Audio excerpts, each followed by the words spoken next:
It's not even remotely a secret that the Suicide Squad movie wasn't exactly everybody's cup of tea when it came out. Despite the movie perhaps missing the mark in a few areas, there is a long list of legacy Suicide Squad fans that goes all the way back to the start of the comics. Despite Hollywood's best efforts to screw it up, those fans are still out there, and Warner Brothers knows this. So, as you might expect, it is looking like a Suicide Squad game might very well not only be in the works, but it might just be the long speculated upon mystery game that Rocksteady has been working on all these years since they wrapped up Arkham Knight. Over the years, various rumors have come and gone that Rocksteady was working on a Superman game, a Harry Potter game, and perhaps one day, maybe we'll still see those projects bubble up to the surface, but for now, all signs do seem to be pointing toward a Suicide Squad game, and this has lots of fans excited for multiple reasons. If you've been enjoying the Batman Arkham games over the last 10 years or so, but looking for something a little different,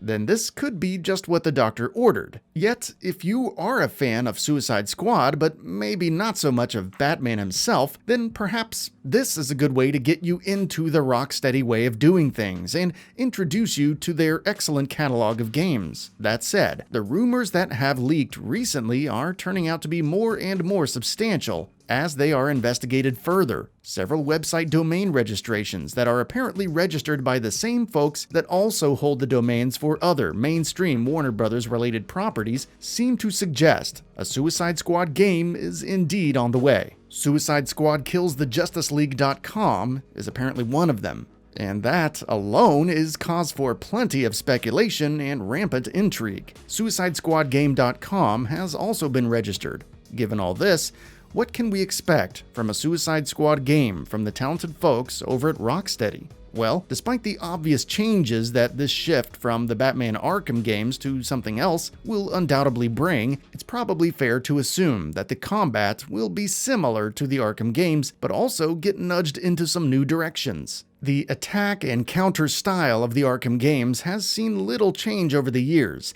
and that's largely because it still feels good to do, and yet it leaves plenty of room for another type of game to tweak it around the edges and make it their own. Given the more landlocked nature of the Suicide Squad characters and the fact that stealth isn't as big of a deal to them as it probably is to Batman, more emphasis will probably be placed on the combat itself. More gadgets, more combos, more weapons, and perhaps even more vehicles could be introduced. I certainly wouldn't mind seeing a shift in that direction for Rocksteady, as I think the Batman style of traversal and combat is largely suited just for him, and probably wouldn't feel quite right playing exactly the same but with Harley Quinn. So while the bedrock principles of the Arkham combat system will still likely be in place, perhaps a more free-form, arcadey version of that system, a little more akin to a colorful Musou game like Fate Extella or even Senran Kagura, could be implemented here. Another thing we can definitely expect in a Suicide Squad game from Rocksteady is a firm grasp on the tone of Suicide Squad and a great story that reflects a deep understanding of it. Unlike the Suicide Squad movie, a game from Rocksteady would more likely have an extremely cohesive vision and story to go along with the experience.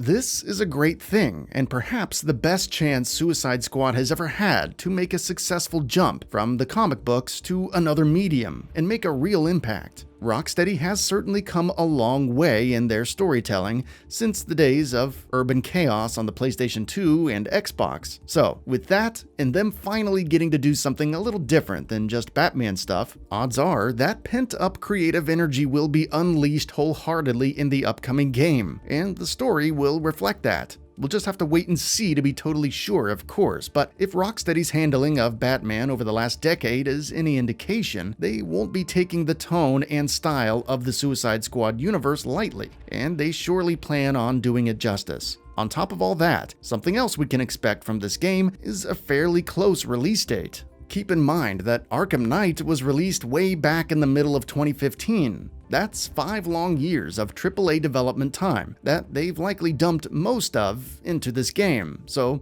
odds are they already have the game mostly complete and are simply in the bug fixing and polishing stages right now. And that's not just me speculating. Even Eurogamer has issued an update to their article about the upcoming project, stating that it has, in fact, been in development for several years. So while their ability to keep the lid on this thing for so long is beyond me, they do seem to have done so all while having their heads down, toiling away on this game for several years. As some bigger development studios do tend to overlap projects with A teams and B teams to shorten development time, Suicide Squad may very well be further along than we realize. Obviously, we will have to wait and see on that, but I'd be shocked if we didn't have this game in our hands by this time next year, if not before. Another major facet of the game to consider, if the rumors are true, is that the Suicide Squad game could very well have a major multiplayer component. Nowadays, it does seem that people either want their multiplayer games or their single-player games, and there's not a lot of crossover, but if some of these rumors and leaks are to be believed, this game could very well be putting a lot of work into both areas. It does seem like a reasonable idea to have, as the Suicide Squad is full of several interesting characters that could definitely work together well through some sort of cooperative online experience if done right. While I am more than confident that Rocksteady would have no problem pulling this off, I do worry that Warner Brothers could pull a Mortal Kombat 11 on us and cause the game to feel bogged down in artificial currencies, timed sales on skins, and all kinds of other microtransactional racket that gets in the way of the experience and sacrifices too much of the soul of the game in order to make an extra buck or two.